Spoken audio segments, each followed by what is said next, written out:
Hello everyone, நான் தான் உங்கள் கரண். இது வரைக்கும் நீங்கள் இன்ஸ்டாகிராமில் தான் பார்த்துருப்பீங்க. This is my first YouTube video. இன்றைக்கி நம்ம எதை பற்றி பேச போகிறோன்னா, இப்போ ரீசெண்டாக வந்த இந்த நீயா நானா ஷோவில் நீங்கள் நல்லா இருக்கீங்களா அப்படின்னு ஒரு கேட்ட கொஷனுக்கு ஆன்சர் பண்ண ஒருத்தருடைய பதில் நம்மளை எப்படி அஃபெக்ட் பண்ணுது பர்சனல் லைஃப்லன்றதை பற்றி தான். நான் பெருசாக இந்த நீயா நானா ஷோலாம் ரெகுலராக பார்க்குற ஆள் இல்லை. இதை நான் ஒரு ரீல் கிளிப்பில் பார்த்ததுக்கப்புறம் தான் நான் அதை பார்த்தேன். அப்போ தான் அந்த ஒரு கேள்வியோட இம்பேக்ட் எனக்கு ரொம்பவே புரிஞ்சுது. ஆக்சுவலாக அந்த ஷோவில் எல்லாரையும் போயிட்டு ரேண்டமாக நீ நல்லா இருக்கீங்களான்னு கேட்குறப்போ எல்லோரும் நல்லா இருக்கேன் ஏதோ இருக்கேன் சொல்ல முடியல அப்படின்ற மாதிரி சொல்லிகிட்டே இருந்தாங்க. அப்போது இந்த ஒரு பர்டிகுலர் பர்சனை பின்னாடி காட்டுற அந்த பர்டிகுலர் பர்சன் அந்த வீடியோ நான் ப்ளே பண்ணுறேன். அந்த பர்சனோட வீடியோ வரப்போ மட்டும் லைக் அதுதான் எல்லாருடைய மைண்ட் வாய்ஸாகவும் இருந்தது ஆக்சுவலி. ஸோ நான் அதை ப்ளே பண்ணி காட்டுறேன், ஒரு நிமிஷம் பாருங்களேன். நீங்கள் ஃபஸ்ட்டு கேட்ட கேள்வியிலே நின்ட்டேன். என்னால் அதுலேருந்து வரவே முடியல. ரொம்ப நேரமாக நல்லா இருக்கேன்னு கேட்டீங்க. அப்புறம் எல்லாரும் அவங்க நான் நல்லா இருக்கேன்னு காட்டிக்கிற சொல்லிகிட்டே இருந்தாங்க. நல்லா இருக்கேன் தானே கேட்குறாங்க, நல்லா இருக்கேன்னு சொல்லணுமே, என் வாய் வரவே இல்லை. அதுக்கப்புறம் ஹாப்பியாக இருந்தீங்கன்னா நான் கடைசியாக எப்போ ஹாப்பியாக இருந்தேனே தெரில. ஒரு நாளில் நம்ம இதெல்லாம் பார்த்தா ஹாப்பியாக இருக்கோமோ எப்படி தோணும். அப்புறம் தான் எனக்கு ரொம்ப நேரம் கழிச்சு புரிஞ்சிச்சு, நல்லா இருக்கியான்னு நம்மளை கேட்டே ரொம்ப நாள் ஆச்சு எல்லாரும். இவர் கேட்குறாரு, உனக்கு என்ன பிரச்சனை, நல்லா இருக்கியா, to you feel happy, is everything going okay? யார் கேட்கல. வேலைக்கு போனியா, சம்பாதிச்சியா, அதை பண்ணியா, இதை பண்ணியா? நம்ம என்ன பண்ணுவோம், முதல்ல யாரையாவது பார்த்தா நல்லா இருக்கியான்னு கேட்போம். அதுதானே பேசிக் மேனர்ஸ், பேசிக் ஹியூமனிட்டி. அதுக்கு ஒருத்தனால பதில் சொல்ல முடியலன்னா அவன் டீப்லி எவ்வளோ ஹர்ட் ஆயிருக்கான்றது எனக்கு இன்றைக்கி தான் ரியலைஸ் ஆச்சு. இப்போ கூட எனக்கு அதாவது இந்த கிளிப்பை ஃபுல்லாக நிறைய பேர் பார்த்துருப்பீங்க. இதில் பார்த்திங்கன்னா ஒரு ஸ்பெசிஃபிக்கான ஒரு விஷயத்த மட்டும் நான் சொல்கிறேன். நம்ம சின்ன வயசுலேருந்து, முக்கியமாக நான் சின்ன வயசுலேருந்து பார்த்திங்கன்னா பிறந்து வளர்ந்ததுலேருந்தே இந்த ஒரு கொஷினை கண்டிப்பாக நான் ஒரு லட்சம் வாட்டியாவது கேட்டிருப்பேன். ஏதோ ஒரு மேரேஜ் ஃபங்க்ஷனுக்கு போகிறதா இருக்கட்டும், எங்கேயா இருந்தாலும், தம்பி என்ன படிக்கிறப்பா, நல்லா இருக்கியா, தம்பி நல்லா இருக்கியா, என்ன படிக்கிற, இப்படி தான் பொதுவாக நான் கேட்பாங்களே. நான் ஒரு காலேஜ் சேரத்துக்குலாம் முன்னாடி இதுதான் கொஷினாக இருக்கும். நான் நல்லா இருக்கணும், நல்லா இருக்கிறோம், பார்க்குறவங்க கிட்ட போயிட்டு நல்லா இருக்கேன் அங்கிள், நல்லா இருக்கேன் ஆண்டி அப்படின்னு பார்த்தீங்கன்னா சொல்லிடுவேன் மோஸ்ட்டாக. ஸோ அதனாலே பார்த்தீங்கன்னா அவங்க அடுத்து குட் அப்படி சொல்லிட்டு அனுப்பிடுவாங்க. ஆனால் இதுவே ஒரு 24 வயசுக்கு அப்புறம், ஒரு 22 வயசு 23 வயசுக்கு அப்புறம் என்னை பார்த்து எத்தனை பேர் நல்லா இருக்காங்களான்னு சொல்லி கேட்டிங்கன்னா ஒரு குறிப்பிட்ட ஃபியூ மெம்பர்ஸை தவிர மீதி யாருமே நல்லா இருக்கீங்களான்னு சொல்லி கேட்குறதே கிடையாது. சொல்லப்போனால் யாருமே கேட்கறது கிடையாது. ரீசெண்டாக ஒரு இன்சிடென்ட் நடந்ததாக சொல்கிறேன். ரீசெண்டாக நானும் என் ஃப்ரெண்ட்ஸ் வெளியே போயிருந்தோம். அப்போ நான் என் ஃப்ரெண்டை பார்த்துட்டு டே நல்லா இருக்கேன், உங்கள் வீட்டில் எப்படி இருக்காங்கன்னு கேட்டேன். அதை பார்த்து இன்னொரு ஃப்ரெண்டு சிரிக்கிறான். அந்த ஒரு கொஷினே ஒரு டிப்ளமேட்டிக் கொஷின் ஆயிடுச்சு. அது ஒரு ஃபன்னியான கான்வர்சேஷன் தான் பிட்வீன், ஆனாலுமே அந்த ஒரு கொஷினே ஒரு காம்ப்ளிமெண்ட்ரி கொஷின் இல்லை, டிப்ளமேட்டிக் கொஷினாக மாறி போச்சு. அது ஒரு மேண்டட்டரியான கொஷினாக இருக்கிறது பார்த்தீங்கன்னா நிறைய பேருக்கு தெரிய மாட்டேங்குது.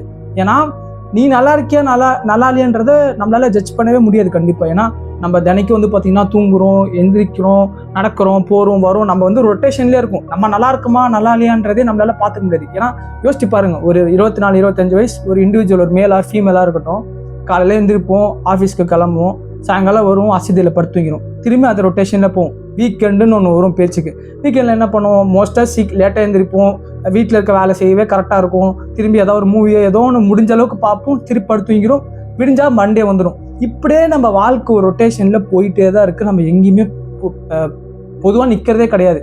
அப்படி ஒரு சில டைம் நம்ம ஃப்ரெண்ட்ஸை மீட் பண்ணக்குள்ள மட்டும்தான் இப்படி ஒரு சந்தர்ப்பம் கிடைக்கும். அப்போ நம்ம ஃப்ரெண்ட்ஸ் நம்மளை பார்த்துட்டே நீ நல்லா இருக்கேன்னு கேட்குறப்போ, நான் எப்போ நல்லா இருந்தேன், நான் எப்போ சந்தோஷமாக இருந்தேன், அதை தான் அவருமே சொல்கிறார். நான் எப்போ நல்லா இருந்தேன், எப்போ சந்தோஷமாக இருந்தேன். ஈவன் அவருக்கு இருக்க மைண்ட் செட் தான் நம்மள நிறைய பேர் இருக்கும். அப்படியுமே நம்ம என்ன சொல்லுவோம்னா நல்லா இருக்கும், நம்ம ஃபேக்காக நிறைய பேர்ட்ட நல்லா இருக்கும்னு சொல்லுவோம். அதை மீறி நம்ம ஒரு சில பேர்கிட்ட டே ஏதோ இருக்கண்டா, இது பிரச்சனைடா அப்படின்னு சொல்கிறப்போ நிறைய பேர் அடுத்து என்ன கேட்பானா, டே என்னாச்சு நம்மள்ட்ட கொஷின் தான் கேட்பாங்க. இப்படி கொஷின் கேட்கறது ஒன்றும் தப்பு கிடையாது. பட் எல்லாராலையும் அந்த கொஷினுக்கு ஆன்சர் பண்ண முடியுமானா கண்டிப்பாக முடியாது. ஏன்னா எல்லாருமே அந்த டைமில் அந்த கொஷினுக்கு ஆன்சர் பண்ண ரெடியாக இருக்க மாட்டாங்க. அதுக்கு பதில் நான் என்ன சஜஸ்ட் பண்ணுவேன்னா, உங்ககிட்ட நீங்கள் நல்லா இருக்கீங்கன்னு நிறையா கேட்டுட்டு நீங்கள் ஃபஸ்ட்டு கேளுங்க. அதுதான் பெட்டர். நீங்கள் ஃபஸ்ட்டு யார்கிட்டயா போயிட்டு நல்லா இருக்கீங்களான்னு கேளுங்க. ஏன்னா நல்லா இருக்கீங்களான்னு கேட்கறதுன்றது ரொம்ப ரொம்ப ஒரு இம்பார்ட்டண்டான விஷயம் இந்த ஜென்ரேஷனில். கேளுங்க. அப்படி கேட்டுட்டு யாருன்னா உங்ககிட்ட நல்லா இல்லைன்னு சொல்கிறப்போ உங்கள்கிட்ட பதிலுக்கு என்ன ஆச்சுன்னு கொஷின் கேட்காம, ப்ரோ பரவாயில்ல ப்ரோ, இன்னைக்கு நீ நல்லா இல்லைன்னு சொல்கிற, இப்போ நல்லா இருக்க மாதிரி சுச்சுவேஷன் கண்டிப்பாக உனக்கு வரும். இப்படி ஒரு காலம் இருந்துச்சுன்னா அப்படி ஒரு காலம் வரும். எல்லாமே சரியாயிடும் ப்ரோ அப்படின்னு சொல்லிட்டு அவனோட டேப் பண்ணி விட்டிங்கன்னா நிஜமாவே he or she will feel பெட்டர்னு நான் சொல்லுவேன். ஏன்னா இதை நான் எனக்கு ஒருத்தவங்க பண்ணது, நான் ஒருத்தவங்களுக்கு பண்ணது எனக்கு ரொம்ப பெட்டராக இருந்துச்சு. நிஜமாவே வந்து அது ஒரு தனி எனர்ஜி கொடுக்கும். ஈவன் தோ வந்து அந்த ப்ராப்ளம் உங்களால் சால்வே பண்ண முடியலன்னா கூட it would feel better. But இப்போ இருக்க இதெல்லாம் யாரும் அதை பண்ணுறதே கிடையாது. இதுதான் வந்து பார்த்தீங்கன்னா அவர் சொல்கிறார், நீ என்ன பண்ணுற, எவ்வளோ சம்பாதிக்க, எவ்வளோ போகிற, எவ்வளோ வர, that is been the main question. அவர் வந்து பார்த்தீங்கன்னா சொல்கிறது. நான் மீதி இருக்கிறதையும் ப்ளே பண்ணி காட்டுறேன். இப்போ கூட எனக்கு வந்து இதை சொன்னால் நம்மளை விரும்புகிறவங்க கஷ்டப்படுவாங்களே அப்படின்னு தோணுச்சு. ஆனால் என்னால் பொறுத்துக்க முடியல. இங்கே சிரிக்கிறாங்க, ஏதோ பேசுகிறாங்க, ஒன்றுமே என் மைண்டில் ஏறல. ரொம்ப நேரமாக நான் வந்து நல்லா இருக்குன்னு சொல்லிடு வரவே இல்லை. இப்போ கூட என்னால் சொல்ல முடியல. நல்லா இருக்கீங்களா தெரியல. நல்லா இல்லைன்னு சொன்னால் மற்றவங்க கஷ்டப்படுவாங்க, நல்லா இருக்குன்னு சொல்ல என் மனசு ஒத்துக்க மாட்டேங்குது. அவர் கடைசி என்ன சொல்கிறாருன்னா, அவரால் வந்து நல்லா இருக்குன்னு சொல்லவும் முடியல. அப்படி நல்லா இல்லைன்னு சொன்னாலும் வந்து பார்த்தீங்கன்னா எல்லாரும் எப்படி நினைப்பாங்கன்றது தான் அவர் மைண்டில் ஓடிட்டு இருக்கு. அப்படி அவர் நல்லா இருக்குன்னு சொன்னால் அவர் மனசு ஒத்துக்கலன்னு சொல்கிறாரு. உண்மையாகவே நம்மள நிறைய பேருக்கு அந்த சுச்சுவேஷனில் இருக்கும். நம்ம நல்லா இருக்குமா நல்லா இல்லையான்றதே நமக்கு தெரியல. உண்மையாகவே எத்தனை பேருக்கு நீங்கள் ஹாப்பியாக இருக்குன்னு தோணுது? நம்மள நிறைய பேருக்கு தோணாது. நீங்கள் 1 லட்சம் சம்பாதிங்க, 2 லட்சம் சம்பாதிங்க, 10 லட்சம் சம்பாதிங்க, 1 கோடி ரூபாய் கூட சம்பாதிங்க. ஆனால் நீங்கள் எத்தனை பேர் ஹாப்பியாக இருக்கீங்க? ஈவன் என்னால் கூட அதை சொல்ல முடியாது. ஏன்னா நம்ம எல்லாம் நிறைய பேர் ஹாப்பியாகவே இல்லை. நம்ம நல்லா இல்லை சொல்லப்போனால் அதுதான் வந்து பெட்டர் மீனிங் ஆஃப் நல்லா இல்லை. நீங்கள் ஹாப்பியாக இல்லைன்னா நீங்கள் நல்லா இல்லை. That is the better meaning. நீங்கள் வந்து காசு நிறைய வச்சுருக்கேன் அதனால் நான் நல்லா இருக்கேன். That is not a real meaning of happiness. நீங்கள் நல்லா இருக்கீங்களான்றது. நீங்கள் நல்லா இருக்கீங்களா ப்ரோ, நான் சந்தோஷமாக இருக்கேன். அவன்கிட்ட காசு இருக்காது, பணம் இருக்காது, ஆனால் அவன் சந்தோஷமாக இருப்பான்ல. That is the real meaning of நல்லா இருக்க. That is the real meaning of happiness. இவ்வளோ நேரம் லோட பேசிக்கிட்டே இருக்கேனே, உங்கள்கிட்ட அந்த கொஸ்டினை கேட்கவே இல்லை பார்த்தீங்களா? ப்ரோஸ், பிரதர்ஸ் அண்ட் சிஸ்டர்ஸ், அதுதான் நான் ப்ரோஸ்ன்னு சொல்கிறேன். Brothers and sisters, are you happy?